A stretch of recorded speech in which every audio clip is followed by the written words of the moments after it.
بسم اللہ توکلت علی اللہ لا حول ولا قوۃ الا باللہ العلی العظیم نحمدہ ونصلی علی رسولہ الکریم اما بعد فاعوذ باللہ من الشیطان الرجیم بسم اللہ الرحمن الرحیم الحمدللہ رب العالمین۔ ہمارا مستقل موضوع تخلیق کائنات و تخلیق جن و انس اپنی مسلسل نشستوں کے ساتھ منزل بمنزل رواں دواں ہے۔ تو آج کی نشست میں ہم کائنات تخلیق جن و انس کو تخلیق قرآن کے حوالے سے جو ہے وہ اس پر مختصر سی گفتگو کریں گے کہ پروردگار عالم اپنے پاک کلام میں جس طرح کہ پچھلی دفعہ ہم نے پچھلی نشست میں سورۃ الرحمن کے حوالہ سے جسے زینت القرآن بھی کہا جاتا ہے، جسے لوح قرآن بھی کہا جاتا ہے، کہ یعنی قرآن میں جو کچھ بھی رکھا گیا ہے، کائنات میں جو کچھ بھی رکھا گیا ہے، اس کا چھوٹا سا بایو ڈاٹا سورۃ الرحمن کی صورت میں اللہ تعالیٰ نے زینت القرآن یا لوح قرآن کی صورت میں ہمیں سمجھایا ہے، جس طرح کہ ہم اگر پورے قاعدے کو نہ سمجھ سکیں تو کم از کم اس کے مختصر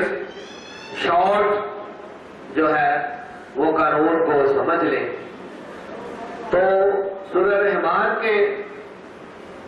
تخلیقی پہلو جو کائنات کے ہیں وہ شمس سے لے کے اس کائنات کی فنائیت تک کہ ہمیں پہلوؤں پہ بات ہو چکی ہے۔ ہم نے قرآن کے حوالے سے سورہ رحمان کے آغاز میں جو اللہ تعالیٰ ارشاد فرما رہا ہے کہ بسم اللہ الرحمن الرحیم الرحمن علم القرآن خلق الانسان علمہ البیان۔ تو لہذا یہ موضوع ہم نے وہاں بھی یہ ڈسکس کیا تھا کہ ہم اگلی نشست میں اس پر گفتگو کریں گے۔ تو آج چونکہ تخلیق کائنات کا تصور قرآن کے ساتھ ہے، تو اس لیے آج اس گفتگو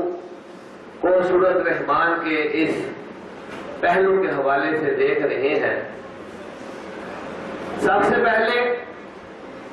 یہ بات بار بار ہم دہراتے ہیں کہ کسی بھی تخلیق سے پہلے وہ کائنات ہو، جن و انس ہو، مخلوقات ہو، غرض ہر خالق کی پہچان اس کی تخلیق سے ہے، اور ہر خالق اپنی صفات، اپنا زیادہ سے زیادہ ہنر، زیادہ سے زیادہ فن، زیادہ سے زیادہ علم، زیادہ سے زیادہ جیسے بھی خوبصورتیاں جو ہے اپنی تخلیق میں کر سکتا ہے،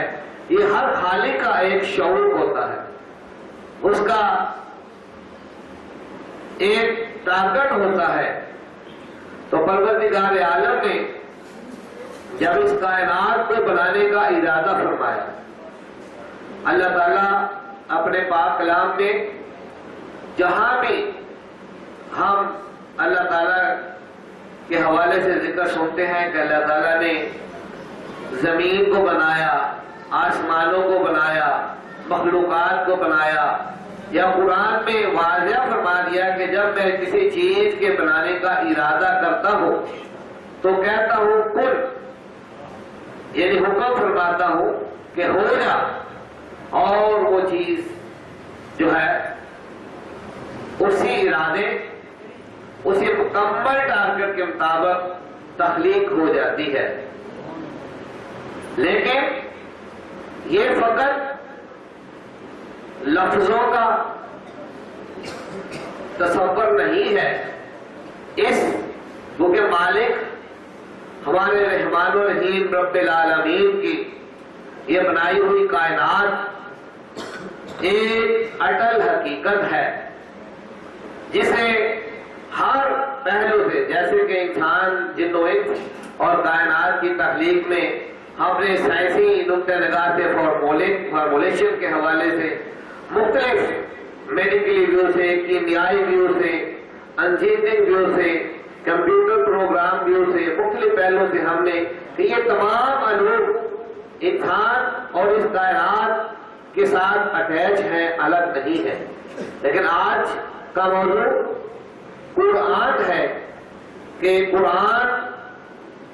ہمیں اس تخلیق کائنات کا کیا تصور دیتا ہے۔ تو پروردگار عالم کہ جس نے اپنی ذات کے بارے میں فرمایا کہ اللہ نور السماوات والارض، کہ اللہ زمین و آسمان کا نور ہے، اس نے اپنی ایک صفت کو ظاہر فرمایا، ایسی صفت کہ جو زمینوں میں بھی پھیلی ہوئی ہے، آسمانوں میں بھی پھیلی ہوئی ہے۔ تو پروردگار عالم جیسے ہم نے پچھلی گفتگو میں سورج کے حوالے سے کہ روشنی کا سب سے بڑا منبع اور مرکز ہمیں سورج ظاہر نظر آتا ہے، اور اسی طرح پروردگار عالم کے نور کے اس کائنات میں مختلف پرتاؤ ہیں۔ تو جس طرح کہ آج ہم نے موضوع گفتگو تخلیق کائنات اور تصور قرآن، تو لہذا اس کے لیے ہمیں تخلیق کائنات پہ ہم مختلف پہلوؤں سے گفتگو کر چکے ہیں، تو آج ہم تخلیق آغاز علم میں اس کو جو مرضی پہلو دے لیں، اس کی کائنات کے حوالے سے مالک کی تخلیق سے جان لیں، قرآن کو اللہ تعالیٰ کا ایک کلام جان لیں، کلام کو، اس قرآن پاک کو اللہ تعالیٰ کا ایک اس کائنات کے پورے نظام کو بنانے کا ایک پروگرام جان لیں، قرآن پاک کو ایک سائنٹسٹ اس کائنات کے بنانے کے پورے فارمولے کے مطابق اسے فارمولہ سمجھ لیں، ایک انجینئر قرآن پاک کو اس کائنات کے بنانے کی پوری ٹیکنالوجی سمجھ لیں۔ تو لہذا اب جیسے کہ جو موضوع گفتگو ہے کہ قرآن پاک، تو لہذا ہر زبان ہم بچے کو جب اسکول میں ڈالتے ہیں، بے شک گھر میں وہ بولنے کے قابل بھی ہو، تو ہر بچہ جب اسکول میں داخل ہوتا ہے تو وہ اپنی اس کتاب کی پہلے زبان سے پہلے اس کے حروف سیکھتا ہے۔ جب تک حروف کی پہچان نہ ہو جائے اس وقت تک وہ الفاظ نہ بنا سکتا ہے، نہ پڑھ سکتا ہے، نہ لکھ سکتا ہے، نہ سمجھ سکتا ہے۔ یعنی حرف اور پھر حروف اور پھر الفاظ اور پھر جملے، کیونکہ اللہ کا کلام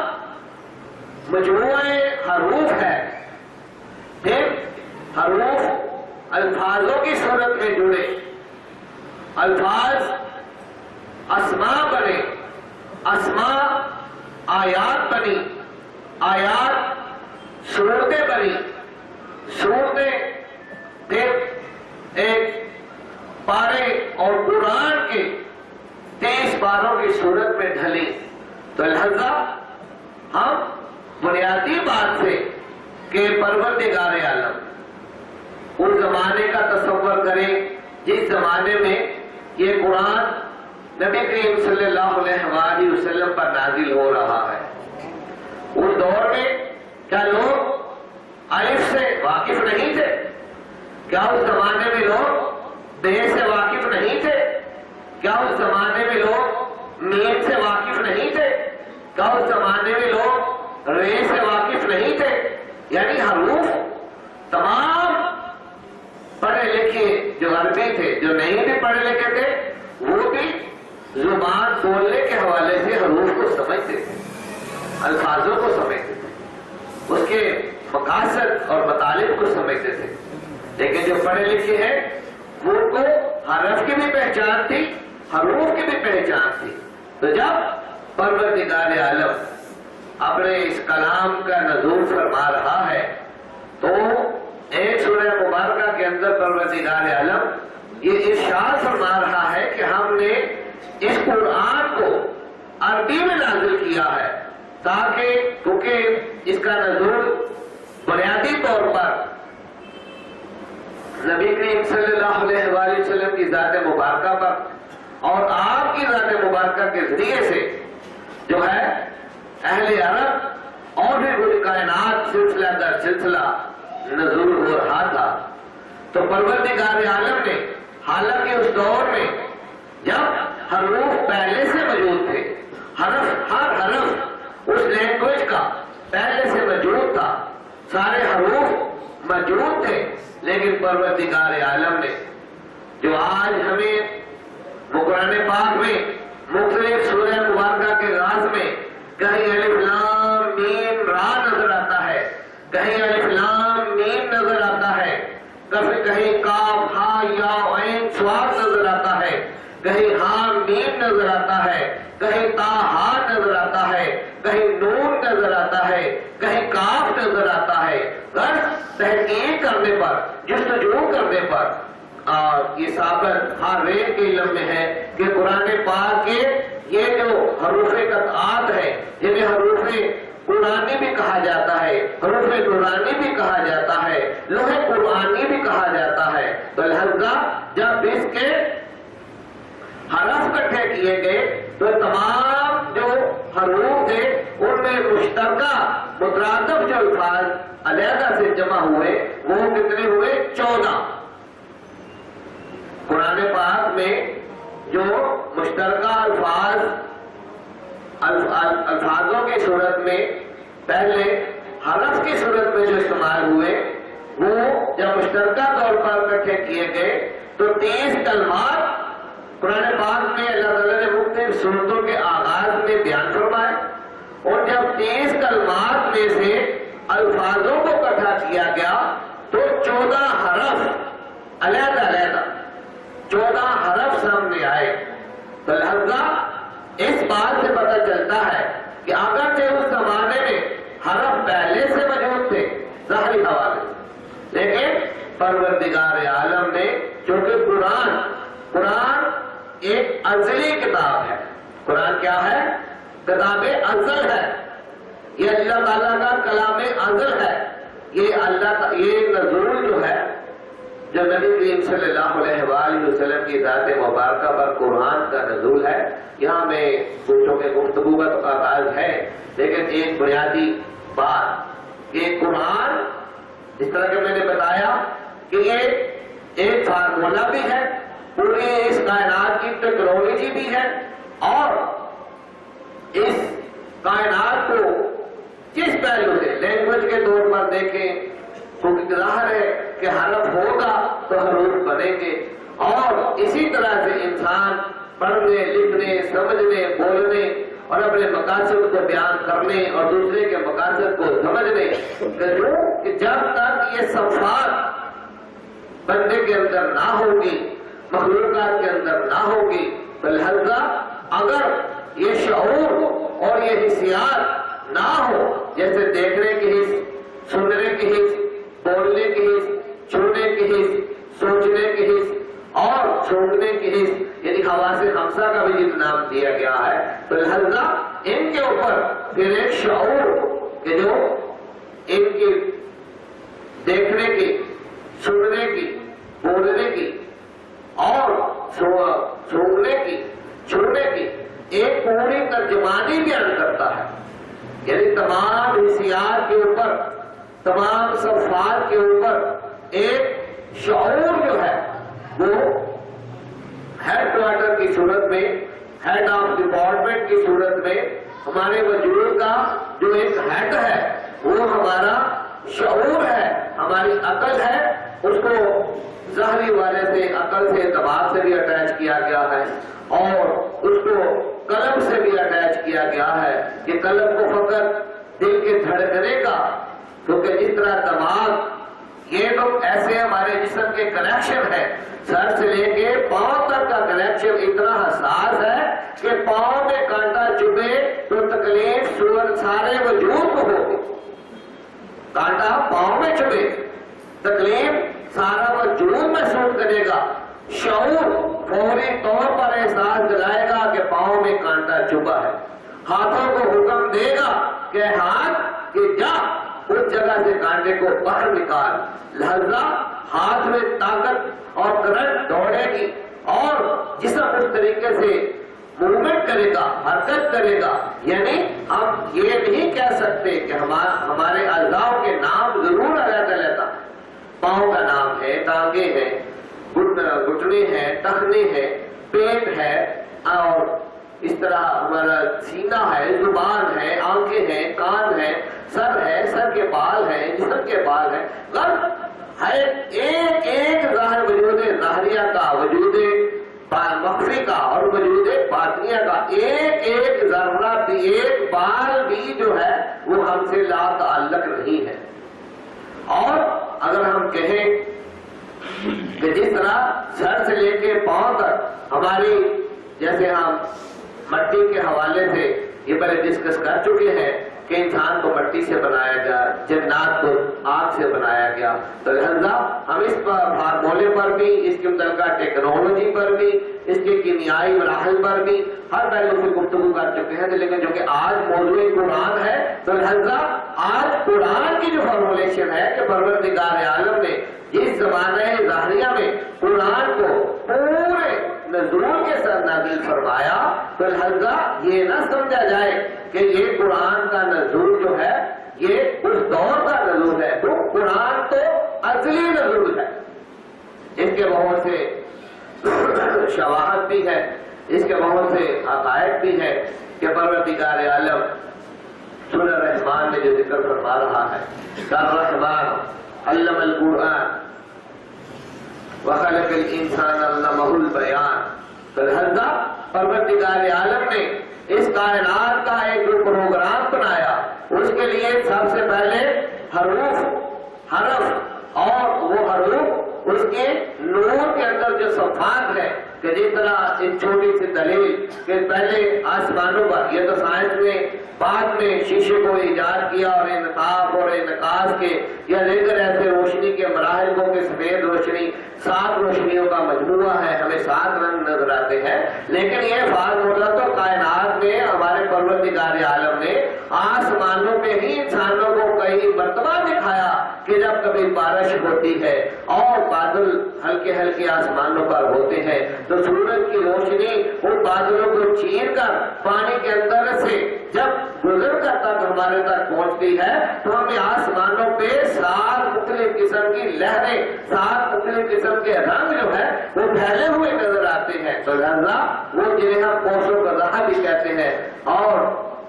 انگلش میں علیحدہ نام ہے، اردو میں علیحدہ نام ہے، ہر لینگویج میں. لیکن یہ ایک نیچرل کہ ہر کوئی جو ہے کسی نہ کسی طرح کسی نہ کسی موقع پر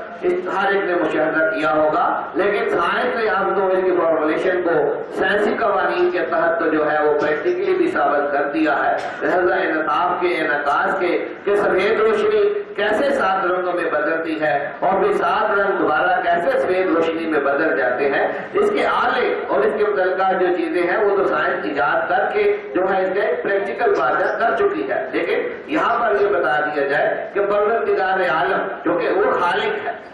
ظاہر ہے کہ مخلوق، یہاں پر یہ بات میں ضرور واضح کر دوں کہ تمام حاضرین ناظرین سامعین کے لیے ضروری ہے کہ کوئی بھی مخلوق اپنے خالق کے حقائق کو، اپنے خالق کے بارے میں مکمل تفصیل کو بیان کرنے سے قاصر ہے. مخلوق اتنا ہی بیان کر سکتی ہے جتنا کہ خالق اس کے اندر علم بھرے گا. جتنا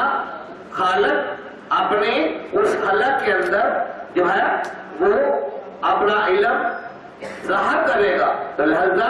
اس طرح سے پروردگار عالم نے جو تخلیق قرآن ہے، تو لہذا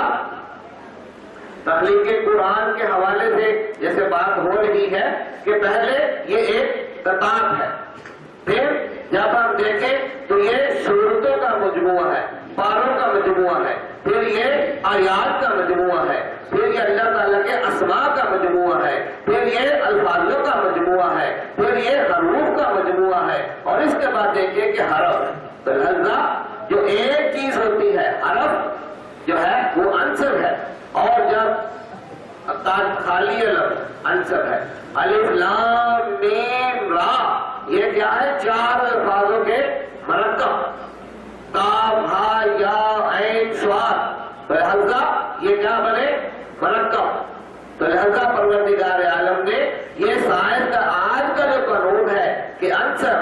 کہ ایک چیز عنصر ہے اور جب چند مختلف قسم کے عناصر مل جائیں تو وہ مرکب بن جاتے ہیں، تو لہذا پروردگار عالم نے اگرچہ جیسے کہ میں نے یہ بات واضح کر رہا ہوں کہ اس دور میں عربی لینگویج تو موجود تھی، اردو میں تو عربی بولنے والے بھی موجود تھے، اردو میں تو عربی پڑھنے والے بھی موجود تھے، پڑھانے والے بھی موجود تھے، لیکن جو کہ قرآن کتاب ازلی ہے اور یہ پروردگار عالم کا ازلی، جیسے میں نے بتایا کہ اسے آپ تو پروردگار عالم کا ایک پروگرام جان لیں، پروگرام اللہ تعالیٰ کا ایک ارادہ جان لیں۔ اگر سائنس کے حوالے سے لینا ہے تو فارمولا سمجھ لیں، ٹیکنالوجی سمجھ لیں، ایک پروگرام سمجھ لیں، اور قرآن کے حوالے سے لینا ہے تو اللہ کا ارادہ جان لیں، کیونکہ اللہ تعالیٰ نے قرآن میں ارادے کا ذکر فرمایا ہے کہ جب میں کسی چیز کا ارادہ کر لیتا ہوں تو لہذا ارادہ کیا ہے؟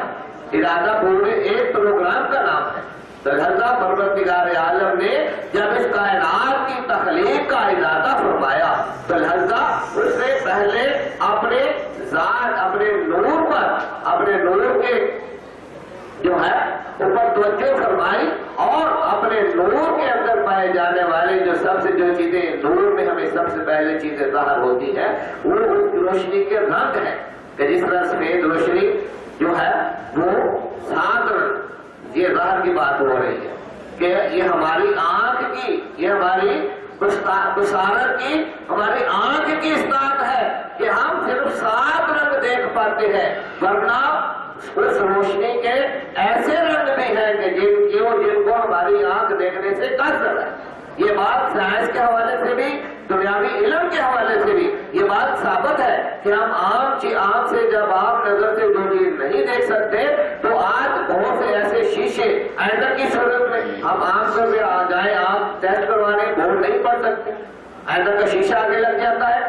نظر صحیح آنے لگ جاتا ہے۔ اسی طرح چاند کو دیکھنا ہو تو دوربین کو استعمال کیا جاتا ہے، اور دور سے کسی چیز کو دیکھنا ہو تو لہذا یعنی آنکھوں کے آگے مخصوص دوربینی شیشے لگا کر ہم دور کی چیز کو بھی قریب سے دیکھ سکتے ہیں، اور ہم اس کو بہت قریب محسوس کرتے ہیں، حتیٰ کہ مائکروسکوپ جو دوربین سے بھی آگے ایک جدید ٹیکنالوجی ہے، خوردبین کہ ایسی کہ جو ایسا جراثیم کہ جو عام جسم سے، عام آنکھ سے نہ دیکھا جا سکتا ہے، نہ ہاتھ سے محسوس کیا جا سکتا ہے، ہمارے حواس خمسہ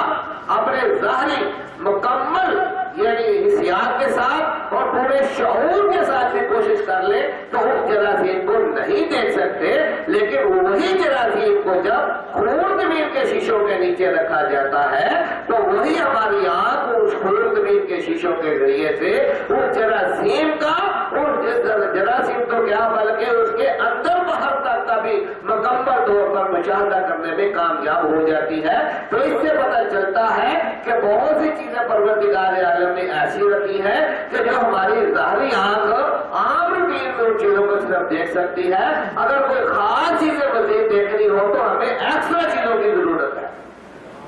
یہ ظاہری والے سے بات سمجھا رہا ہوں کہ جس طرح دور کی چیز کو دیکھنے کے لیے دوربین کی ضرورت ہے، اور عام نظر سے نہ آنے والے جراثیم کو دیکھنے کے لیے خوردبین کی ضرورت ہے، تو لہذا کائنات کے ان 7 رنگوں کے علاوہ اس نور کے اور رنگوں کو بھی دیکھنے کے لیے جو ہے روحانیت کے، باطن کے، اندر کے کلور کے جو حجاب ہٹ جاتے ہیں، اندر سے ایسے جو ہے روشنیاں اور ایسی برکتیں اور ایسی رحمتیں، ایسی تجلیات، ایسی خصوصیات پیدا ہو جاتی ہیں کہ پھر انسان ان 7 رنگوں کے بجائے اور بھی بکھرے ہوئے ایسے رنگوں کا مشاہدہ کرنے لگ جاتا ہے کہ جن کو انسان ظاہری طور پر نہیں بھی دیکھ سکتا۔ نعرہ کلمہ، لا الہ الا اللہ محمد رسول اللہ، لا الہ الا اللہ محمد رسول اللہ، لا الہ الا اللہ محمد رسول اللہ، آمین صلی اللہ علیہ وآلہ وبارک وسلم۔ لہذا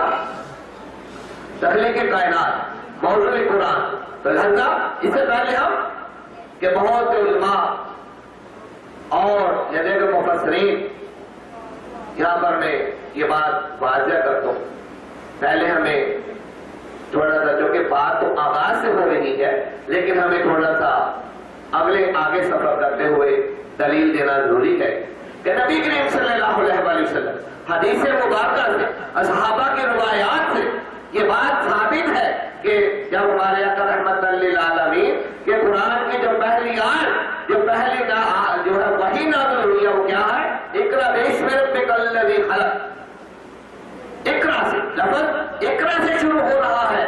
اور جب کلمہ طیبہ کے بارے میں ذکر آتا ہے تو یہ کہا جاتا ہے کہ قرآن میں تو کلمہ کہیں پر کسا نازل ہی نہیں ہوا، لا الہ الا اللہ کہیں اور پر ہے اور محمد رسول اللہ کہیں اور پر ہے۔ تو اے میرے حاضرین، اے ناظرین، اے سامعین، اے غور و فکر کرنے والے میرے دوست احباب ساتھیو، اے اللہ اور اس کے محبوب صلی اللہ علیہ وآلہ وسلم کی بارگاہ میں جستجو کرنے والوں، غور کرو کہ یہ ایک وحی وہ ہے، یہاں پر وحی کے بھی جن قوانین کو تھوڑا سا سمجھ لیا جائے کہ ایک وحی وہ ہے جو نبی پر، ایک وحی وہ ہے جو نبی پر مخلوق کے لیے نازل ہوتی ہے، اور ایک وحی وہ ہے جو نبی کے لیے، فقط نبی کے لیے نازل ہوتی ہے۔ تو لہذا جو نزول وحی کا آغاز ہے،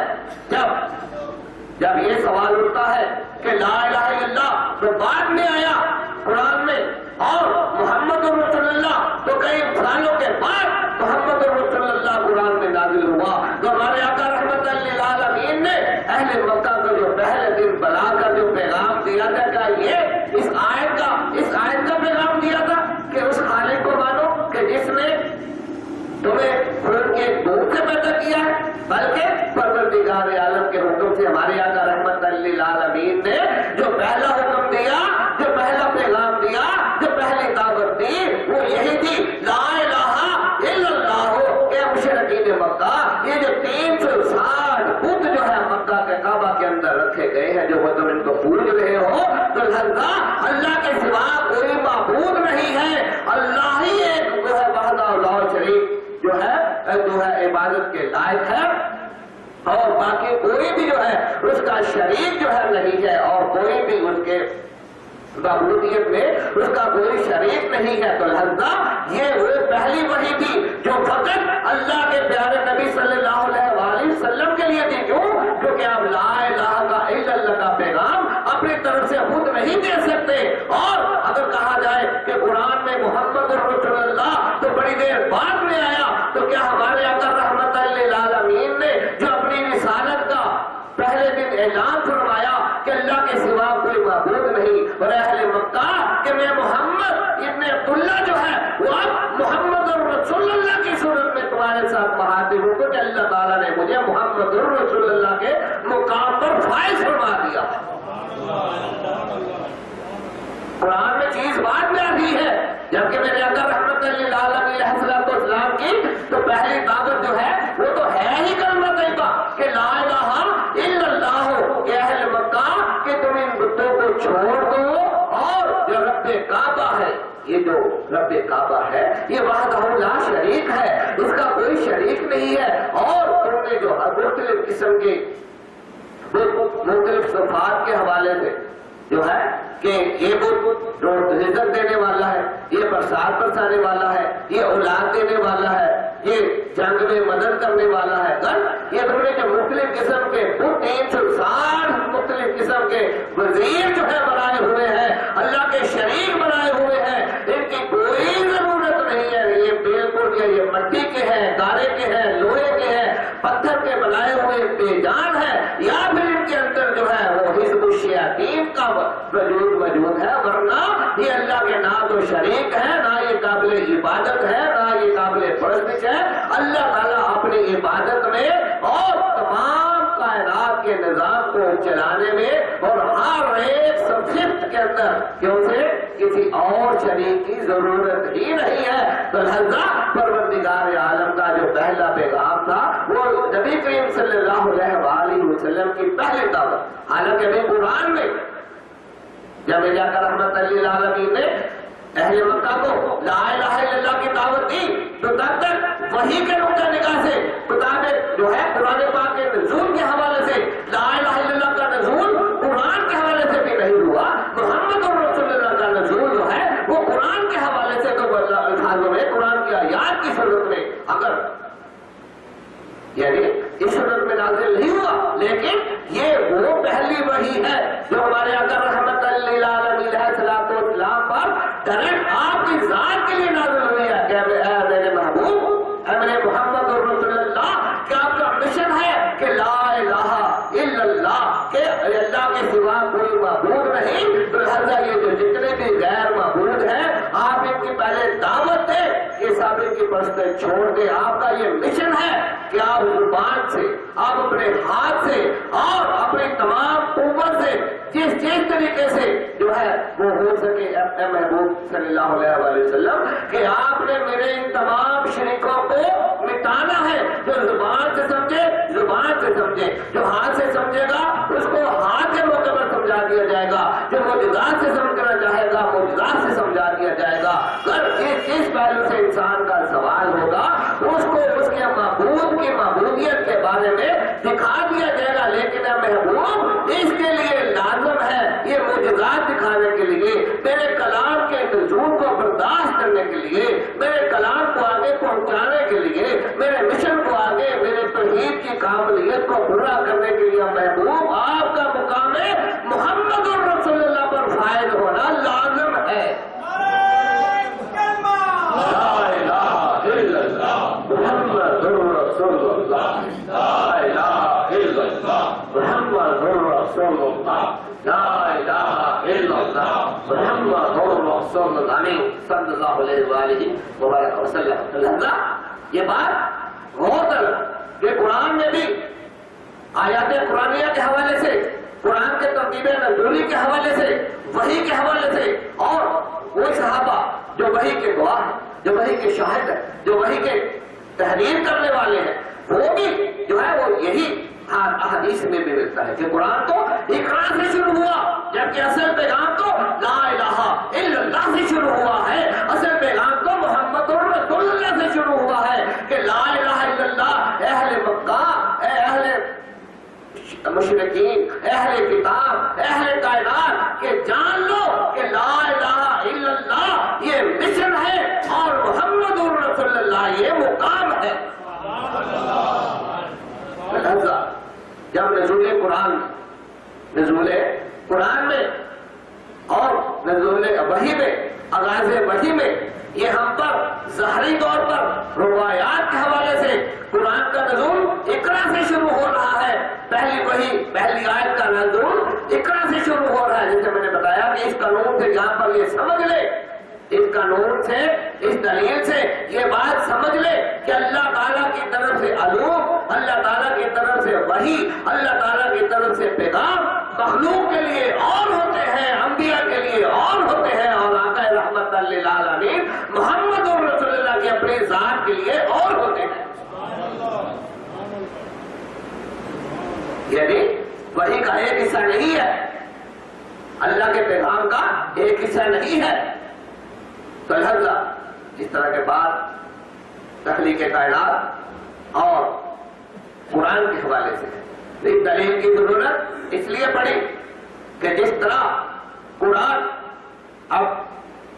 قرآن کو آیات کے حوالے سے ہی لے لیں کہ اگر قرآن میں سے 6666 آیتیں ہیں، کتنے رکوع ہیں، کتنی سورتیں ہیں، 30 پارے ہیں، حروف کی تعداد لاکھوں سے بھی بڑھ کر بیگ تھا تو لہذا، لیکن اگر صرف 24 حروف یا 24 میں سے بھی کوئی حرف لا الہ الا اللہ کے 12 حروف ہیں، محمد رسول اللہ کے 12 حروف ہیں، ان 12 حروفوں میں سے کوئی ایک حصہ بھی قرآن سے نکال دیا جائے یا 24 حروف یہ نکال دیے جائے تو پورا قرآن بے مقصد اور بے معنی ہو جاتا۔ جب لا الہ الا اللہ کا مشن ہی قرآن میں سے نکل گیا تو قرآن میں رہ کیا گیا؟ جب محمد رسول اللہ کا مقام جو ہے وہ قرآن میں سے جو ہے اگر مفہوم کر دیا جائے تو قرآن میں باقی رہ کیا جاتا ہے؟ لہذا یہ بات اس میں غور کرنے کی یا زور دینے کی ضرورت اس لیے پڑ رہی ہے کہ یہ بات یاد رہے کہ بڑے سوالات ہیں، ہم مخلوق ہیں نا، اور شیطان بھی ہے، نفس بھی ہے، اور مختلف طبقات فکر بھی ہے، تو لہذا مختلف سوالوں کا پیدا ہونا ایک لازمی عمل ہے۔ تو لہذا کوئی ایسا زمانہ دور میں گزرا ہے کہ قرآن آیا مخلوق ہے یا کہ نہیں ہے، تو لہذا اس طرح سے بہت سے جھگڑے، بہت سے فساد، بہت سے ایسے تفرقے زمانے نے ماضی حال میں دیکھے ہیں، اور مستقبل میں بھی یہ جب تک ابلیس کو مہلت دی گئی ہے، حزب الشیاطین ہے تو اس وقت تک یہ چیزیں تو چلنے کے امکانات تو ہے ہی، لیکن اللہ تعالیٰ حامی و ناصر ہے جو اپنی رحمت سے ہر ایک کو خیر کی بخشش عطا فرمائے اور ہر شر سے پناہ اور نجات کی بھی بخشش اور امان کی بھی بخشش عطا فرمائے۔ تو لہذا جس طرح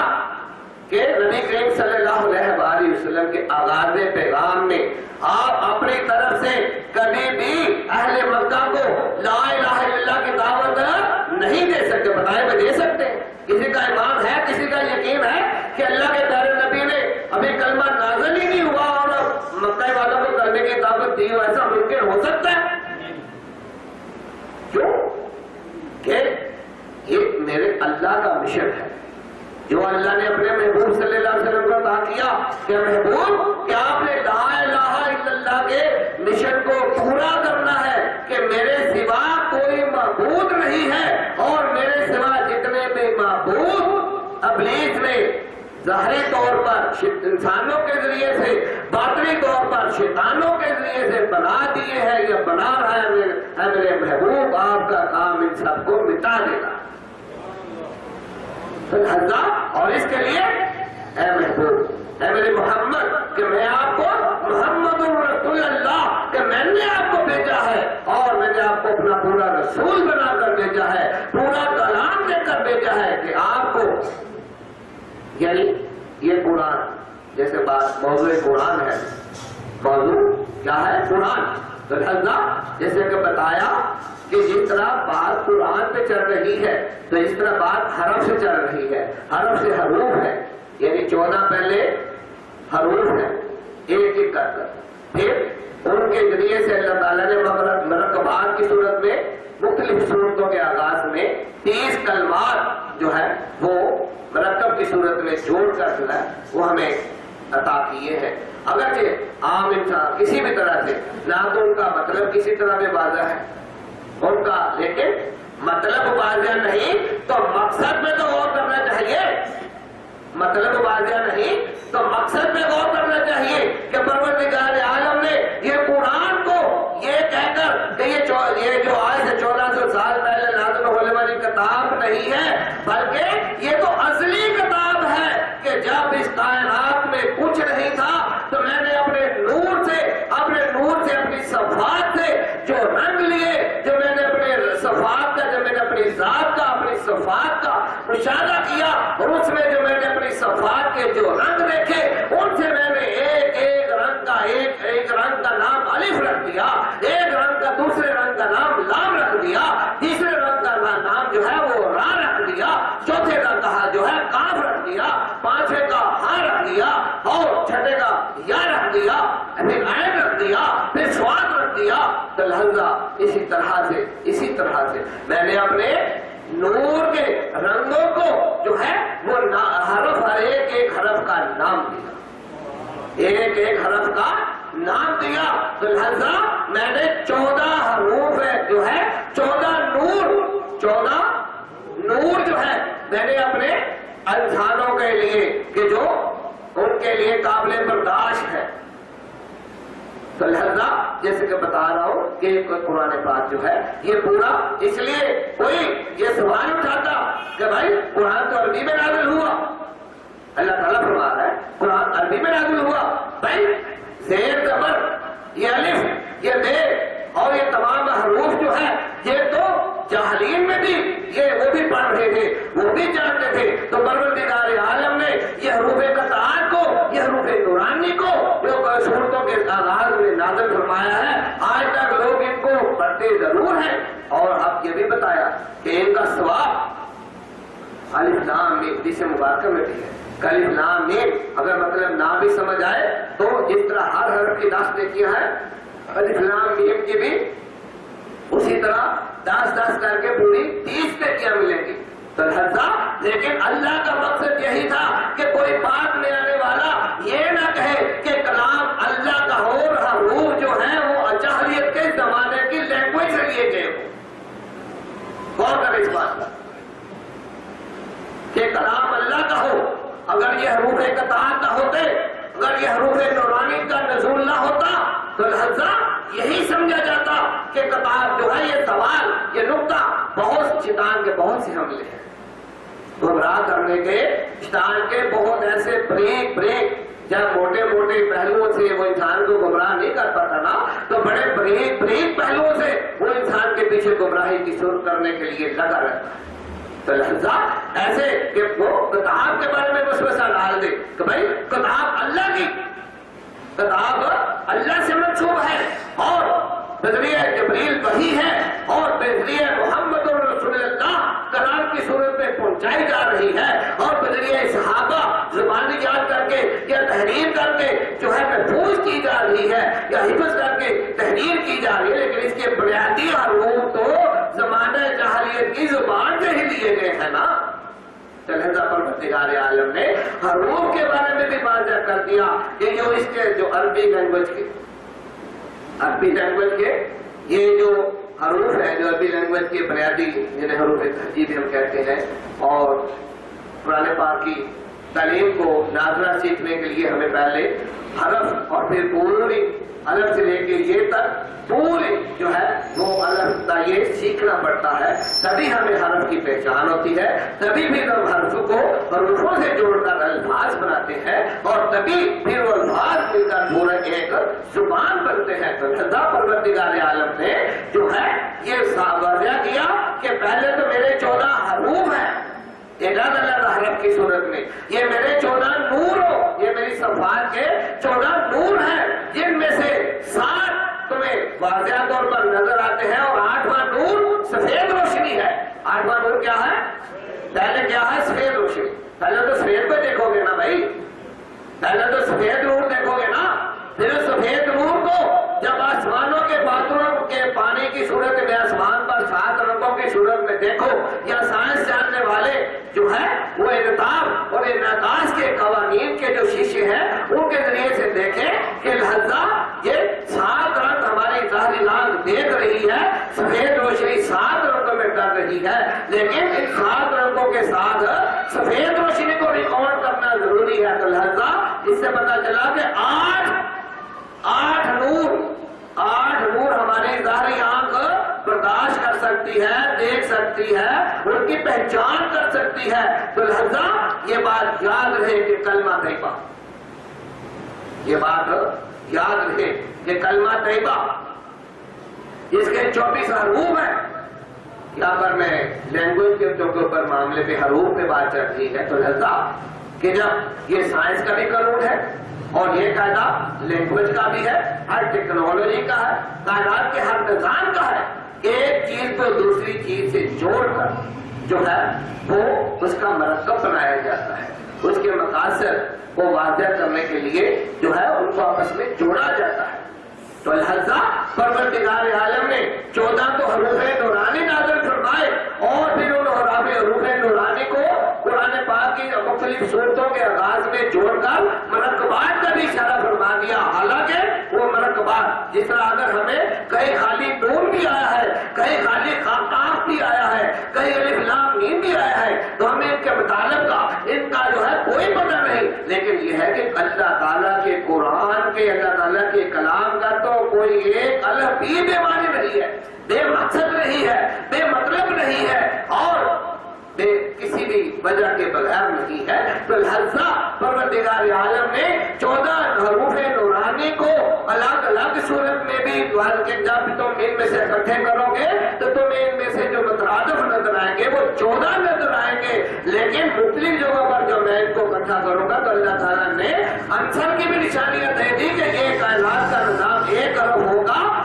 الف ہوگا تو عنصر ہے، لام ہوگا تو عنصر ہے، میم ہوگا تو عنصر ہے، را ہوگا تو عنصر ہے، کاف ہوگا تو عنصر ہے، لیکن جب الف لام میم ہوگا تو کیا ہے؟ مرکب ہے، جمع ہے۔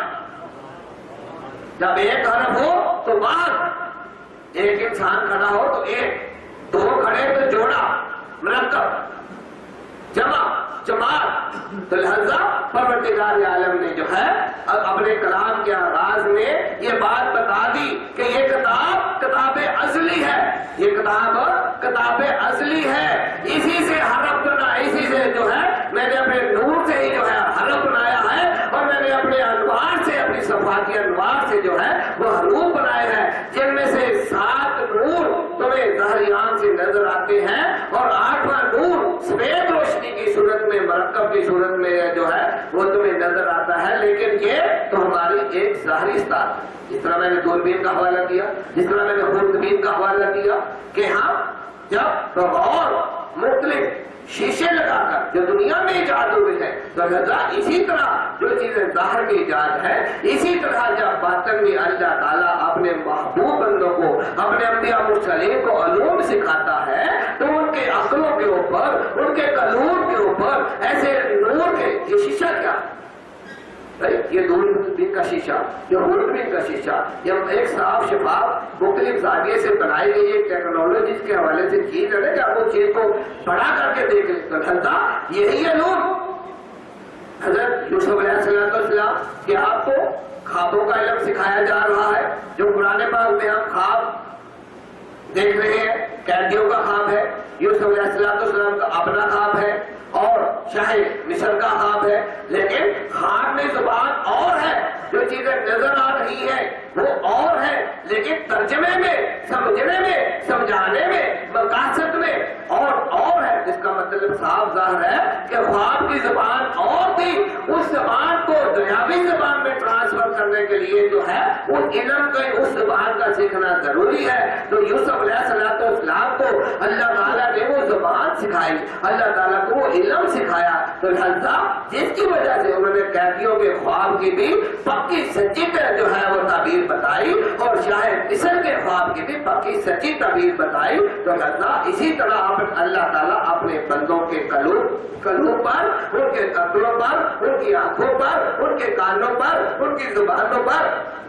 اور ان کے سر سے لے کے پاؤں تک اپنی ایک حص کے اوپر ایسے ایسے اپنے نور کے جو ہے وہ انوار تجلیات نظر فرما دیتا ہے کہ ان کی حصیات، ان کا دیکھنا وہ دیکھتا ہے جو عام نظر نہیں دیکھ سکتی، ان کا سننا وہ آواز بھی سن لیتا ہے جو عام کان نہیں سن سکتے، ان کی زبان کی آواز وہاں تک جا سکتی ہے جہاں تک عام زبان کی آواز نہیں جا سکتی، وہ اس چیز کو بھی محسوس کر سکتے ہیں جو عام انسان بڑی کوشش کے باوجود بھی محسوس نہیں کر سکتا۔ تو اس طرح ظاہری عملوں کے ذریعے سے اب ہم اس حد تک کامیاب ہو گئے ہیں۔ اب موجودہ دور میں تو سائنسی قوانین، ٹھوس ٹیکنالوجی، واضح قوانین کے ساتھ جو ہے آج آپ واضح قوانین کو نہیں جھٹلا سکتے، تو جب ان کے دلائل یا ان کے مثل موجود نہیں تھے تو اللہ تعالیٰ معجزاتی اور اولیاء اللہ سے کراماتی طور پر ان چیزوں کو ہمارے پہ واضح کرتا رہا ہے، اور اسی طرح سے پروردگار عالم نے اپنے انبیاء کو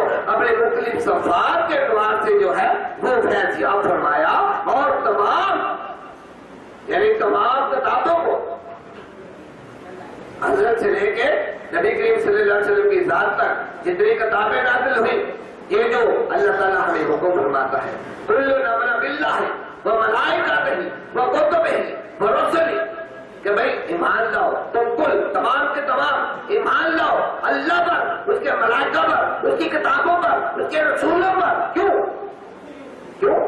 کیونکہ ازل سے قرآن ہی نازل ہو رہا ہے. آدم علیہ السلام یہ تخلیق کائنات کہ جب فقط اللہ کی ذات تھی، اس کے بعد جب حرف کا آغاز ہوا تو ہم اس جھگڑے میں نہیں پڑ سکتے جی اس چیز، کیونکہ ہم مخلوق، اس میں نے بتایا تو مخلوق اپنے خالق کے بارے میں کبھی بھی مکمل وضاحت جو ہے وہ کرنے کی میں کامیاب نہیں ہو سکتی، اتنی جتنا کہ پروردگار عالم اپنی توفیق سے جو ہے اتنا حصہ عطا فرما دے. تو لہذا اللہ تعالیٰ نے پہلے اپنے نور سے اپنی صفاتی نور کو جو ہے دیکھا، اس میں اپنے صفاتی نور کے رنگوں کو حروف کا نام دیا، اور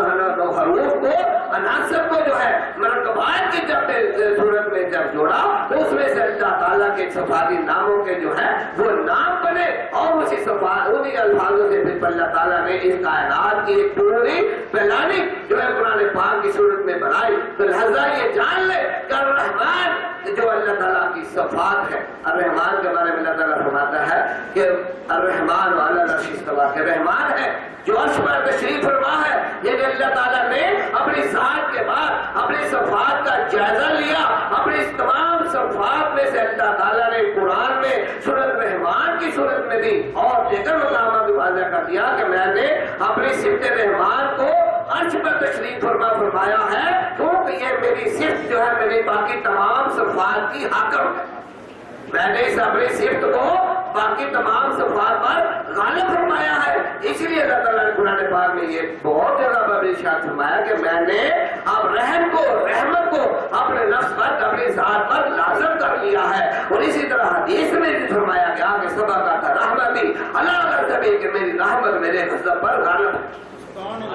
اللہ تعالیٰ نے اپنی صفات میں ہیڈ آف صفات جو ہے کس کو بنایا؟ رحمان ہونے کو. اپنی صفات میں سے تمام صفات، یہی وجہ ہے کہ ہم انسان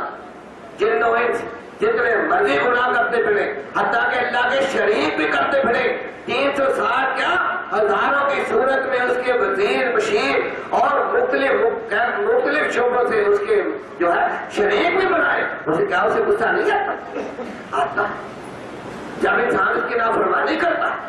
غصہ آتا ہے، جب اس کے ساتھ شریک بناتا ہے غصہ آتا ہے، جب اس کو جھٹلاتا ہے تو غصہ آتا ہے، جب گمراہی کی طرف چلا جاتا ہے تو اسے غصہ آتا ہے. اس نے اپنے غضب کا اظہار کیا ہے، لیکن اس نے فرما دیا کہ میں نے اپنی رحمت کو، جب میں نے اس کائنات کا پروگرام بنایا ہے تو میں نے اپنی صفات رحمانیت کو جو ہے وہ غالب کر دیا ہے، اپنی رحمت کو غالب کر دیا ہے کہ جو میں نے وعدہ کیا ہے اس کائنات کے بنانے کا، جو پروگرام بنایا ہے، میں کسی غصے کے تحت اسے تباہ نہیں کروں. نعرہ کلمہ لا الہ الا اللہ محمد رسول اللہ، لا الہ الا اللہ محمد رسول اللہ، لا الہ الا اللہ محمد رسول اللہ. آمین صلی اللہ علیہ وآلہ وسلم. تو لہذا اس کی صفات کے نور سے حرف بنا اور حروف بنے. حروف کو اس نے قرآن پاک کے آغاز میں جوڑ کر مرکبات کا انسان کو اشارہ فرمایا، اور یہ جن و انس کو اشارہ فرمایا. اور اس کی دلیل کہ اب ہم اس جھگڑے میں نہیں پڑیں گے کہ قرآن پہلے نازل ہوا، کہ یہ بات یہاں پر میں انشاءاللہ تفصیل سے اس پر گفتگو آگے ہوگی، لیکن یہاں پر سورۃ رحمان کے یہ جو دو پہلے مضامین ہیں در رحمان، یہ تو اللہ تعالیٰ کی صفات جیسے واضح کر دیا کہ اللہ تعالیٰ نے کائنات میں ہر جگہ پر اپنی صفات کو پھیلایا ہے اور اپنی صفت رحمانیت کو، صفت رحمان کو تمام صفات کے اوپر جو ہے غلبہ عطا فرمایا ہے. تو لہذا اس کو غالب کیا ہے تاکہ کسی وقت بھی میری قہاریت جو ہے وہ غالب آ کر میں جو ہے، یا میرا غضب غالب آ کر، یا میری پکڑ غالب آ کر، یا میرا انتقام غالب آ کر جو ہے وہ اس سارے پروگرام کو نشتہ نابود نہ کر دے. اس لیے پروردگار عالم نے جو کنٹرولنگ نظام ہے وہ اپنے صفت رحمان کے جو ہے غلبے میں دیا ہے، اور صفت رحمان کو جو ہے تمام صفات پر غالب کیا ہے. تو لہذا یہاں پر باتوں کے موضوع تخلیق کائنات قرآن ہے. تو لہذا یہ بات اس لیے لفظ و حرفوں میں جا رہی ہے کہ کائنات میں سب سے پہلے اللہ تعالیٰ نے اپنے صفات کا، اپنے نور کا مشاہدہ فرمایا، نور کے سے اپنی صفات کا مشاہدہ فرمایا، صفات سے رنگ کا مشاہدہ فرمایا، رنگ کا ایک ایک جو ہے رنگ کا حرف سے نام جو ہے حرف کی صورت میں اس کو جو ہے سمجھنے کے لیے جو ہے وہ حرف کا پہلا جو ہے حرف کا وجود دیا، یعنی پہلے نور کا وجود جو ہے وہ ہے، پھر رنگ کا وجود ہے، پھر حرف کا وجود ہے، پھر 14 نورانی حروف جو ہے ان کا وجود ہے، پھر ان کے مرکبات کا 30 کلمات کی صورت میں وجود ہے، اور باقی عربی لینگویج میں جتنے حروف موجود ہیں جیسے دال وہ حروف نورانی میں موجود نہیں ہے، جیسے واو وہ حروف نورانی میں موجود نہیں ہے، یا دیگر اور تقریباً باقی لینگویج کے جتنے 14-15 حروف بنتے ہیں وہ حروف نورانی میں نہیں آتے، لیکن قرآن میں تو وہ سارے شامل ہے، تو لہذا وہ سارے حروف جو حروف قطعات میں موجود نہیں ہے، حروف نورانی میں موجود نہیں ہے، ان 14 حروف میں موجود نہیں ہے، وہ انہی حروف کا آگے مرکب ہے۔ محمد کی دال یہ 14 حروفوں میں سے ہی حروف کا بنا ہوا مرکب ہے دال کی صورت میں، تو لہذا اس طرح یہ بات واضح ہے کہ باقی جو 14-15 حروف ہیں وہ ان 14 حروف کے مرکبات کی آؤٹ پٹ کی صورت میں آنے والی شکل ہے، تو لہذا اس طرح سے قرآن پاک کی الف تا یہ جو ہے وہ پوری ایک جو ہے بنیادی تختی کی صورت میں مکمل ہوئی ہے، اور پھر اسی طرح سے اللہ تعالیٰ نے حرف سے حروف اور اپنے نور سے رنگ سے حرف، حرف سے حروف اور حروف سے جو ہے اسماء اور اسماء سے دیگر جو ہے اپنے کلام کو جو ہے وہ فرمایا، اس کو پوری تکمیل کے مراحل میں فرمایا، ایک پورا پروگرام جو ہے بنایا، ایک پورا فارمولا بنایا، ایک پوری ٹیکنالوجی بنائی، ایک پورا ارادہ بنایا، تو لہذا اگر قرآن کو پروگرام کے حوالے سے دیکھے تو وہ ارادہ ہے، اور اگر پروگرام کو عمل کے حوالے سے دیکھے تو اللہ تعالیٰ فرما رہا ہے وَخَلَقَ الْإِنسَانَ عَلَّمَهُ الْبَيَانَ، کہ ہم نے انسان کو تخلیق کیا اور اسے بیان کرنے کا علم سکھایا، یعنی یہ محمد رسول اللہ صلی اللہ علیہ وسلم کی ذات مبارکہ ہے کہ آپ کی روح مبارکہ کو اللہ تعالیٰ نے اس طرح، یعنی قرآن جو ہے یہ ایک ارادہ ہے، یہ ایک پروگرام ہے، اور یہ ایک پوری ٹیکنالوجی ہے، اور محمد رسول اللہ صلی اللہ علیہ وسلم کی ذات مبارکہ اس پروگرام کا عملی جو ہے ماڈل ہے، اس فارمولے کا عملی مجموعہ ہے، اور محمد رسول اللہ صلی اللہ علیہ وسلم کی ذات مبارکہ قرآن کا الحمد سے لے کے بالناس تک کا جو عملی مجموعہ ہے، اس لیے ہماری امبا کاشیہ صدیقہ سے محمد رسول اللہ لا الہ الا اللہ، محمد رسول اللہ لا الہ الا اللہ، محمد رسول اللہ آمین صلی اللہ علیہ وآلہ وسلم۔ لہذا مقصد کہ قرآن حرف، حروف اور قرآن جو ہے یہ ایک پروگرام ہے، ایک پوری ٹیکنالوجی ہے، ایک پورا فارمولا ہے، اور اس سائز کو فارمولے کے طور پہ دیکھیں تو بھی ماڈل محمد رسول اللہ صلی اللہ علیہ وسلم، اگر پروگرام دیکھیں تو پورا جو مقصد ہے وہ محمد رسول اللہ صلی اللہ علیہ وسلم، اور اگر ارادہ سمجھ لیں تو مکمل جو ہے فیاکون کیا ہے محمد رسول اللہ صلی اللہ علیہ وسلم، اور جو اللہ تعالیٰ نے فرمایا جو علمہ البیان، کہ میں نے اپنے جو ہے اس تخلیق کردہ انسان کو علم البیان، بیان جیسے ہماری آنکھیں دیکھ تو سکتی ہیں بول نہیں سکتی، کان سن تو سکتے ہیں بول نہیں سکتے، زبان بولنے کی طاقت رکھتی ہے، لیکن اگر ہم کسی چیز کو دیکھ ہی نہ رہے ہو، ہم کسی چیز کو سن ہی نہ رہے ہو تو بولیں گے کیا؟ جب ہمیں الف بے الف سے لے کر زبان ہی نہ آتی ہو تو ہم جیسے گونگے لوگ ہیں ان کے منہ میں بھی زبان ہوتی ہے، جو مینٹل ہے جن کا دماغ کام نہیں کرتا ان کی بھی آنکھیں کان ان کے باقی ایسا ہوتے ہیں، تو لہذا علمہ البیان کے بعد کہ پروردگار عالم نے پورے اپنی صفاتی یعنی صفات کا یہ پروگرام جو ہے وہ شعور کی صورت میں، بیان کی صورت میں، کیوں ہم کسی چیز کو جو بیان کرتے ہیں پورے دیکھنے کے، سننے کے، سوچنے کے، سمجھنے کے، سونگنے کے، چھونے کے، محسوس کرنے کے، ہر جو چیزیں ہمارے اندر جتنے بھی حسیات ہیں وہ تمام حسیات کا جب مجموعہ رزلٹ نکال لیتے ہیں تو تب ہم وہ چیز کو بیان کرتے ہیں، تب ہم وہ چیز کو بیان کرتے ہیں تو لہذا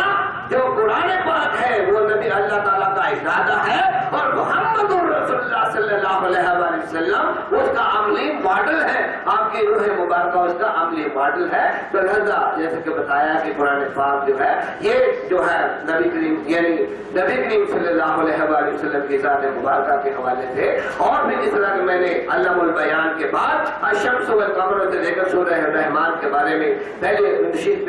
پچھلی نشستوں میں گفتگو ہو چکی ہے، تو لہذا یہاں پر یہ بات دوبارہ جو میں نے نبی کریم صلی اللہ علیہ وسلم کے اوپر جو ڈائریکٹ جو آپ کی ذاتی وحی ہے وہ کلمہ طیبہ ہے، تو یہ بات بھی یہاں پر یاد رہے کہ پروردگار عالم نے نزول قرآن کے ارادہ قرآن سے پہلے نزول قرآن سے پہلے جو ہے یہ جو اس کا ایک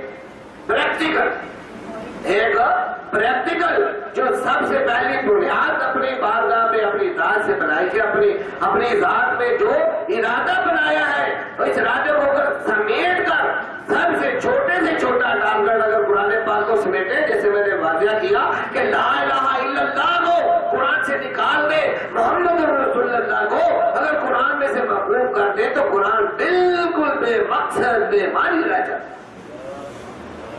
لہذا لا الہ الا اللہ الپروردگار عالم کے کلام میں سے پہلا کلام ہے، اور محمد رسول اللہ جو ہے یہ اللہ تعالیٰ کے قرآن پاک کے کلاموں میں سے کلام کا دوسرا حصہ ہے۔ تو لہذا کلمہ طیبہ کا یہ مجموعہ ہے، اسی کو آگے پھر قرآن کی صورت میں اس کائنات کی پوری تخلیق اور اس کائنات کے پورے پروگرام اور اس کائنات کے پورے نظام اور اس کائنات کی پوری فارمولیشن اور اس کائنات کے پورے مقاصد، اس کائنات کے پورے مقاصد میں نے بتایا کہ اس کو ہر پہلو سے ہم نے جو بھی نام دینا ہے، جس پہلو سے چاہے پروگرام کا نام دے، فارمولے کا نام دے، مقصد کا نام دے، ارادے کا نام دے، تو لہذا اللہ تعالیٰ نے تو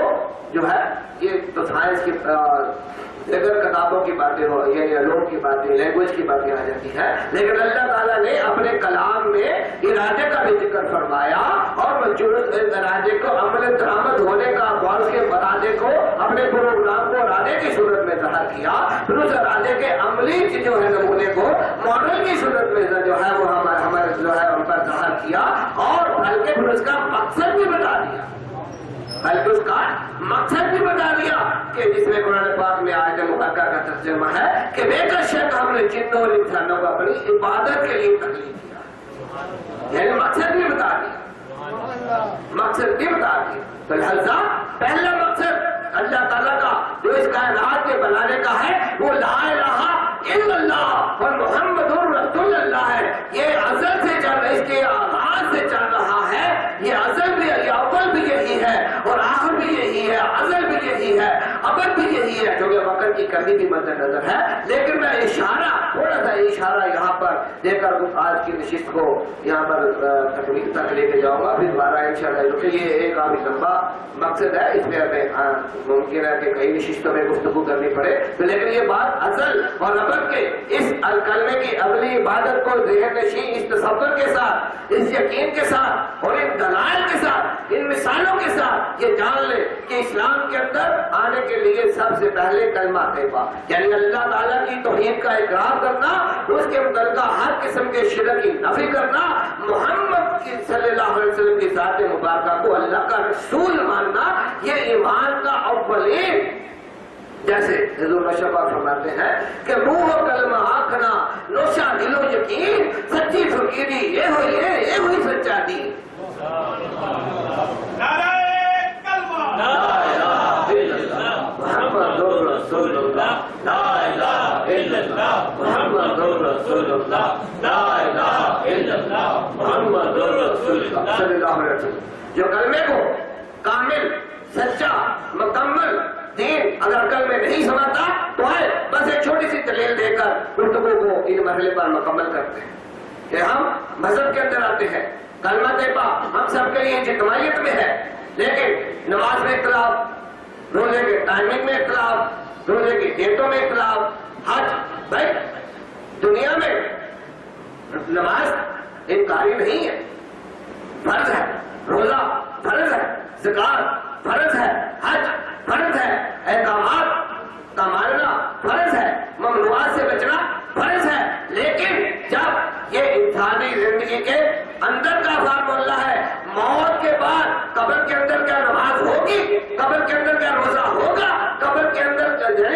موت کے وقت سے شروع کریں کہ موت کے وقت میں فقط زبان پہ کیا ہونا چاہیے، دل میں کیا ہونا چاہیے، روح میں کیا ہونا چاہیے، ملکل موت کے سامنے کیا ہونا چاہیے، کلمہ طیبہ قبر میں سوالوں کے سامنے کیا ہونا چاہیے۔ ہر سوال کا ایک ہی جواب ہے کہ تیرا رب کون، تیرا نبی کون، تیرا دین کیا، لا الہ الا اللہ محمد رسول اللہ۔ یہاں پر بھی اگر بات سمجھ نہ آئے تو جب انسان قبروں سے اٹھائے جائیں گے تو لہذا جو ہے جنت اور دوزخ کا چاہے میں بار وقت کی کمی سامنے آ رہی ہے تو لہذا اب جنت میں چلے جائیں۔ جنت اور دوزخ یہ انجام ہے نا، یہ جزا ہے نا، جزا کی تکمیل ہے نا۔ تو کیا جنت کے اندر اللہ تعالیٰ نے محلات کا ذکر کیا ہے، باغات کا ذکر کیا ہے، کیا وہاں پر مساجد کا ذکر کیا ہے، وہاں پر نماز کا ذکر کیا ہے، وہاں پر روزے کا ذکر کیا ہے، وہاں پر حج کا ذکر کیا ہے، وہاں پر زکات کا ذکر کیا ہے، وہاں پر جھوٹ کا ذکر کیا ہے، وہاں پر سچ کا ذکر کیا ہے؟ تو پھر لیکن کیا اہل جنت کلمے سے انکاری ہو سکتے ہیں؟ بلکہ اہل جنت تو کیا اہل جہنم بھی کلمے کے انکاری نہیں ہوں گے، کیونکہ اس دن انجام دیکھ چکے ہوں گے۔ تبھی تو وہ کہیں گے کہ یا اللہ، اہل جہنم کے بارے میں قرآن میں آتا ہے کہ وہ کہیں گے یا اللہ میں ایک دفعہ مہلت دے کر دنیا میں دوبارہ بھیج دے، ہم تیرا کلمہ پکا سچا پڑھ کر رہیں گے، تیری توحید پر اور تیرے محبوب کی رسالت پر پکا ایمان لائیں گے۔ تو اہل جنت تو لہذا اہل جنت کی جو دائمی ابدی عبادت ہے، ابدی ہمیشہ کی عبادت ہے، جنت کے ہر دروازے پر بھی یہی لکھا ہے۔ اور چاہے یہ بھی بات یاد رہے کہ تمام انبیاء مرسلین نے جو ہے ازل میں بھی اور پھر عمل میں بھی جو ہے ازل میں تو ارواح مقدسہ کی تخلیق کے وقت اور عمل میں معراج میں مسجد اقصی میں امامت کے وقت جو ہے نبی کریم صلی اللہ علیہ وآلہ وسلم کا یہ کلمہ جو ہے پڑھا ہے۔ اور یہ بات یاد رہے کہ کسی نبی کا امتی بھی، کسی اور نبی کا امتی بھی محمد لا الہ الا اللہ محمد رسول اللہ پر ایمان لائے گا تو جنت میں داخل ہوگا۔ جنت کے ہر دروازے پر لا الہ الا اللہ محمد رسول اللہ لکھا ہوا ہے۔ تو لہذا نہ جنت کے اندر جو ہے ہمیں نماز کا وجود نظر آتا ہے، نہ ہمیں، لیکن یہ ان دلائل کا یہ مقصد ہرگز نہیں کہ ہم اپنے فرائض کو چھوڑ دیں، واجبات کو چھوڑ دیں، سنتوں کو چھوڑ دیں، لیکن مقصد یہی ہے کہ ازل آغاز اس سے ہوا ہے، باقی اس کے اگر آپ فرد میں رکھیں گے تو باقی تمام اعمال کی توفیق خود اللہ کی رحمت سے عطا فرمائے۔ لہذا یہ بات یاد رہے کہ اہل جنت تو کلمے کو پکارے گے ہی، اہل جہنم کو بھی اس دن پکا یقین ہو چکا ہوگا۔ کیوں؟ چاہے وہ ابلیس ہو، چاہے وہ فرعون اور نمرود جیسے مشرکین بھی ہو، چاہے کوئی بھی دوستی ہوگا، اس دن پکا یقین ہوگا کہ اللہ ہی وحدہ لا شریک ہے اور محمد رسول اللہ سچے ہیں، ہم لوگ ہی غلط ہیں۔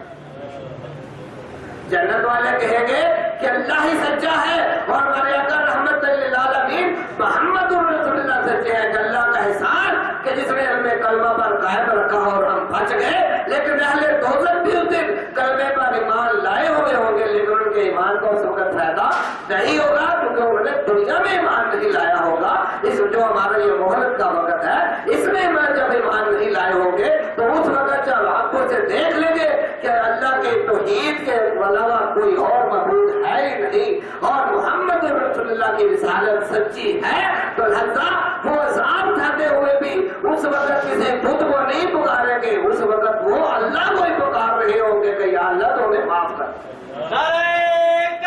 لا الہ الا اللہ محمد رسول اللہ، لا الہ الا اللہ محمد رسول اللہ، لا الہ الا اللہ محمد رسول اللہ صلی اللہ علیہ وآلہ وسلم۔ تو لہذا جیسے یہ بات واضح کر دی کہ قرآن پاک یعنی اللہ تعالیٰ نے بحیثیت رحمان جب نزول قرآن کا پروگرام بنایا اور اس پروگرام کو محمد رسول اللہ صلی اللہ علیہ وسلم کی روح مبارکہ کی صورت میں ہم نے ماڈل بنانے کا جو ہے بنایا، تو یہ بات یاد رہے کہ سب سے پہلا مقصد جو پروردگار عالم نے اس کا جو بنیادی فارمولہ تیار کیا، جیسے میں بار بار یہ بات واضح کر رہا ہوں کہ اگر قرآن پاک میں سے لا الہ الا اللہ کو نکال لے، محمد رسول اللہ کو نکال لے، تو بے مقصد ہو جاتا ہے، اس کا مقصد ہی فوت ہو جاتا ہے۔ تو لہذا جب مقصد یہی ہے، روح قرآن یہی ہے، جانے قرآن یہی یہی ہے، مقصد قرآن یہی ہے، پہچان قرآن یہی ہے،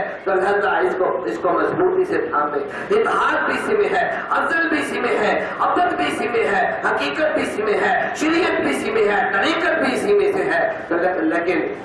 چونکہ وقت کی نزاکت ہے، تو لہذا قرآن پاک کے حوالے سے کہ تخلیق کائنات جو ہے اللہ کے ذات، اس کے انوار کے رنگوں، اور ان رنگوں کو اللہ تعالیٰ نے پھر جب حرف اور پھر اپنی صفاتی انوار کو حروف کا جب روپ دیا، اس حروف سے پھر جو ہے وہ پروردگار عالم نے اپنے نور صفات سے، ان حروف سے جو ہے وہ حروف نورانی اپنی صفات کو اس میں سے جو ہے، یہ بات بھی یہاں پر میں واضح کر دوں